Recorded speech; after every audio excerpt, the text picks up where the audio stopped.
Stephen's family, they visited here and they fell in love with Namibia.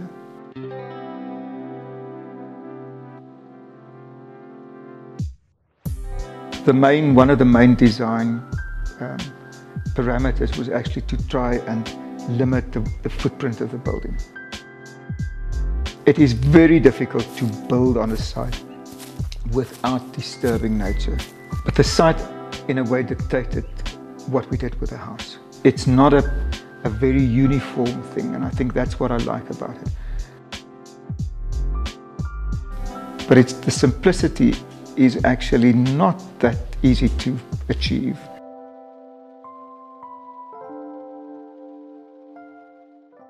Hello, nous c'est Agathe et Mathieu. Il y a un an, on décide de tout quitter pour partir explorer les plus belles architectures du monde.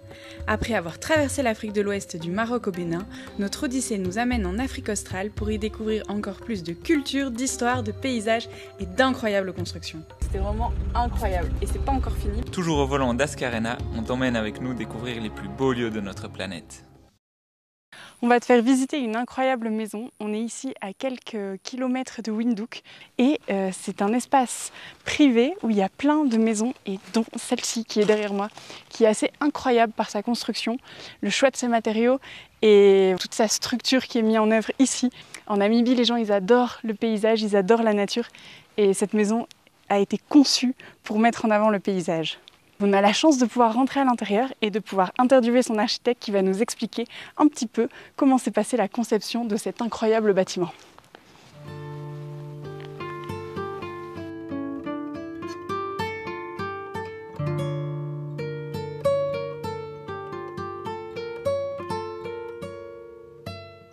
It is very difficult to build on a site without disturbing nature. I think that you have to be respectful towards nature. So one of the main design parameters was actually to try and limit the footprint of the building.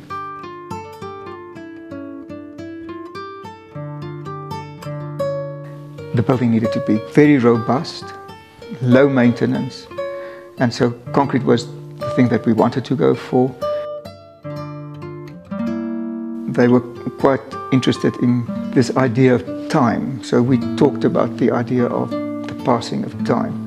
And it's always something that, as architects, you know, how do you achieve that a building looks, you know, as if it's been there for a while. So in the beginning, the building was actually quite austere. It was like metal grey, you know, steel grey. And then it started rusting. Now it looks completely different, and it's not a very uniform thing, and I think that's what I like about it. People look at a house that's minimalist, and then they think it was very simple to do. But the simplicity is actually not that easy to achieve.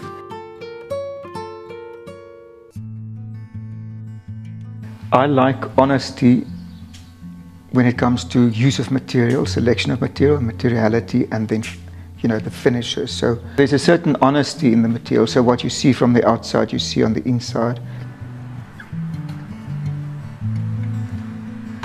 This is still part of an urban development or suburban development. So I wanted it to be neutral, but also just the feeling of openness. The idea was to have a sort of almost seamless, you know, connection between inside and outside, so that if you wanted to open it up, you know, it is one big space. The same idea with a pool, but it is a problem here that because, I mean, you have all the wild animals. The animals come wherever there's water and then they drown in the pool, so you have to be very careful when you design that. So that's why the pool is raised from the ground to make it more difficult, and that's why we have that sliding cover. So. De cette chambre, tu as l'une des plus belles vues de toute la maison. C'est vraiment magnifique cette grande fenêtre pour admirer toutes les montagnes qu'il y a aux alentours. Je me jette pas sur le lit parce que c'est pas le mien, mais j'aurais bien envie de m'allonger là pour admirer quelques instants la vue. Donc, je sais pas si tu l'as compris, mais on est ici dans le volume porte-à-faux que tu vois d'en bas. Donc si je me mets à l'angle ici, je suis exactement à l'endroit où il n'y a pas de colonne. Et tu as vraiment cette sensation avec cette grande vitre qui se pose ici, que tu flottes quand tu t'assois. Ce n'est pas la seule fenêtre qui amène de la lumière dans la chambre. Il y a également cette ouverture qu'on retrouve aussi dans les chambres d'en bas. Ça a été vraiment pensé pour s'adapter au climat de la Namibie. L'été, il peut faire très très chaud ici et donc l'architecte, il a réfléchi pour vraiment ombrager les façades et créer ce genre de fenêtre pour avoir tout le temps de la jolie lumière dans les espaces sans que ça réchauffe l'intérieur. Et alors je pense que la chose la plus impressionnante niveau structure, c'est ce porte-à-faux et cet angle ici sans pilier. Et je pense que tu le vois dans l'image, ça rend quand même le paysage beaucoup plus intéressant. Tu t'imagines une colonne là? Non, franchement, ça le fait pas. Donc tu l'as compris ici, on se trouve juste en dessous de la chambre principale et juste avant, j'ai été assise là-haut, à cet angle, exactement à la même place. Quand toutes les vitres sont ouvertes, tu ne te rends vraiment pas compte de l'intérieur et de l'extérieur. Cette limite, elle n'existe plus, et même le sol est continu. En plus de la continuité du sol entre l'intérieur et l'extérieur, il y a la continuité du plafond. Et donc on est à l'extérieur, mais on est quand même couvert, et le plafond file à l'intérieur. Donc c'est vraiment ça qui rend l'intérieur et l'extérieur difficiles à définir quand les fenêtres sont ouvertes. I guess all architects have different ways of working. Mine is very specific. My mother used to be a sculptor. I always watched her. She did a lot of sculptures in soapstone. So that's one of the stones that we find here. We would go to farms and collect these incredibly heavy chunks of stone. And then my mum would put it there and she would study this thing, like we would study a site. And she would study it, and then you look at the grain and where there are weaknesses and the form that's actually suggested. So my mum then would do little clay maquettes. That process of actually trying to imagine what you're wanting to create is something that I copy. So when I design, I do these little maquette sketches and models. Two-dimensional thinking is easy. Three-dimensional thinking is a lot more difficult.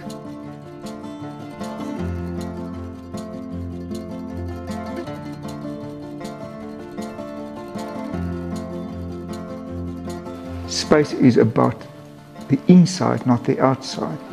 But I don't think they are separate issues. I think form and space are very similar issues. And the form that you do actually creates the space. A building is about the site and it's interpreting the site. So two things that make me happy if I arrive here is whenever I get here, I feel it's sort of comfortable in the way it nestles within the site. The other thing is just to see how the clients have just made it their own.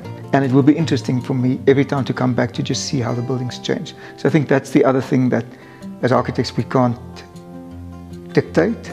We can to a certain extent, but not the way the building is used. So it's always interesting to see how people uses the building and how the building then responds to that. So that I find very interesting. So we'll have to wait and see.